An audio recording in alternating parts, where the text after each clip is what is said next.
राधे राधे आप सभी को। आज हम जानेंगे माता कालरात्रि की कथा, जिनकी पूजा नवरात्र के 7वें दिन की जाती है। तो चलिए शुरू करते हैं। माँ दुर्गा की यह 7वीं शक्ति कालरात्रि के नाम से जानी जाती है, अर्थात जिसके शरीर का रंग घने अंधकार की तरह एकदम काला है। नाम से ही जाहिर है कि इसका रूप भयानक है। सिर के बाल बिखरे हुए हैं और गले में विद्युत की तरह चमकने वाली माला है। अंधकार में स्थितियों का विनाश करने वाली शक्ति है कालरात्रि। काल से भी रक्षा करने वाली यह शक्ति है।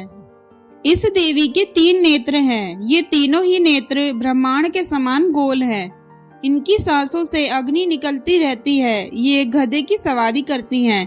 ऊपर उठे हुए दाहिने हाथ की वर मुद्रा भक्तों को आशीर्वाद देती है। दाहिनी तरफ का नीचे वाला हाथ अभय मुद्रा में है, मतलब भक्तों को हमेशा निडर रहो, निर्भय रहो का आदेश देती है।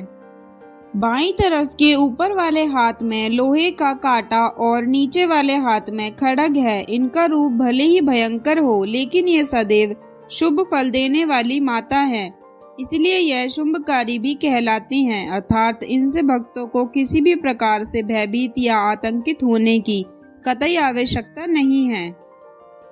माता कालरात्रि की उपासना करने से ब्रह्मांड की सारी सिद्धियों के दरवाजे खुलने लगते हैं और तमाम असुरी शक्तियां उनके नाम के उच्चारण से ही भयभीत होकर दूर भागने लगती हैं। इसीलिए दानव, दैत्य, राक्षस और भूत प्रेत उनके स्मरण से ही भाग जाते हैं। माँ कालरात्रि की कथा।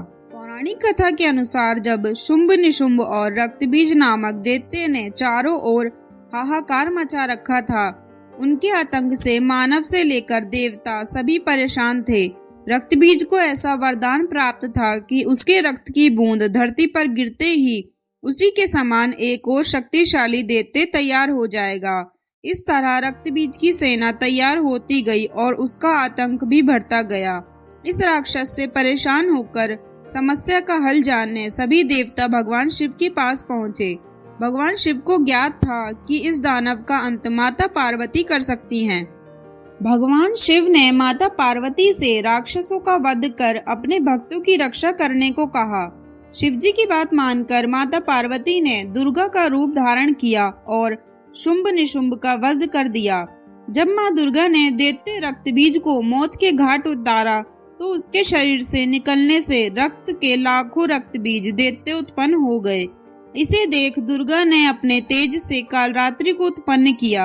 इसके बाद जब माँ दुर्गा ने दैत्य रक्तबीज का वध किया और उसके शरीर से निकलने वाले रक्त को माँ कालरात्रि ने जमीन पर गिरने से पहले ही अपने मुख में भर लिया और इस तरह से माँ ने रक्तबीज के आतंक से मानव और देवताओं को मुक्त कराया। माँ के इस रूप को कालरात्रि और कालिका भी कहा जाता है। माँ कालरात्रि का प्रिय भोग। माँ कालरात्रि को गुड़ व हलवे का भोग लगाना चाहिए। इससे वह प्रसन्न होती हैं और भक्तों की मनोकामनाएं पूर्ण करती हैं।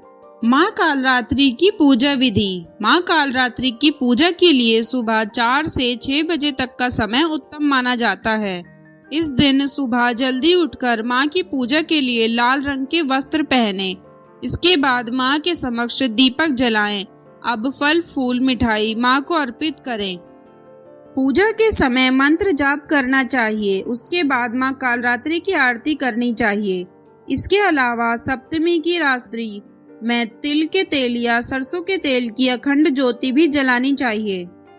तो दोस्तों, यह थी आज की वीडियो। अगर आपको पसंद आई हो तो कमेंट में राधे राधे जरूर लिखें और इसी तरह की वीडियो देखने के लिए हमारे चैनल प्राचीन कहानियाँ को लाइक एंड सब्सक्राइब जरूर करें।